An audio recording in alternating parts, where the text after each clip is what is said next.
കുഴികളിൽ number 1, ചെളിക്കുണ്ടിൽ number 1. Kulathupuzha KSRTC bus സ്റ്റാൻഡിലെ കുഴികളിൽ യാത്രക്കാർ വീഴുന്നത് നിത്യസംഭവം. 1-2 ദിവസം കൊണ്ട് ഉണ്ടായതല്ല ഈ ദുരവസ്ഥ. കുറേ കാലങ്ങളായി ഇതാണ് സ്ഥിതി.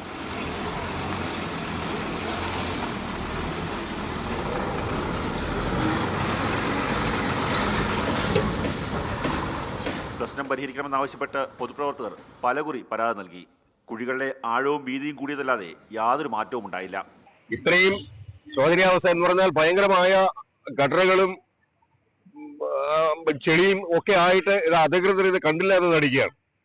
വാഹനങ്ങളെല്ലാം വന്ന് ഇടിച്ച് അപകടങ്ങൾ നിരന്തരമായി സംഭവിച്ചുകൊണ്ടിരിക്കുകയാണ്. തമിഴ്നാടിനോട് ഏറെ അടുത്ത പ്രദേശമാണ് കുളത്തൂപ്പുഴ. തീർത്ഥാടന കേന്ദ്രം കൂടിയായതിനാൽ ദിനവും ഒട്ടേറെ പേരാണ് KSRTC ബസ് സ്റ്റാൻഡിനെ ആശ്രയിക്കുന്നത്. മഴ കനത്തോടെ ചെളി വർദ്ധിച്ചു. ഇതോടെ ജനങ്ങൾക്ക് സ്റ്റാൻഡിനകത്തേക്ക് കയറാൻ പോലും മടിയാണ്. സ്റ്റാൻഡിൽ നിന്ന് കയറിയാൽ കുലുങ്ങി വെള്ളം അങ്ങനെയാണ് പോകുന്നത്. സ്റ്റാൻഡിൽ വെള്ളക്കെട്ടുമാണ്. ഈ കുണ്ടും കുഴിയും സർക്കാർ കാണുന്നില്ല.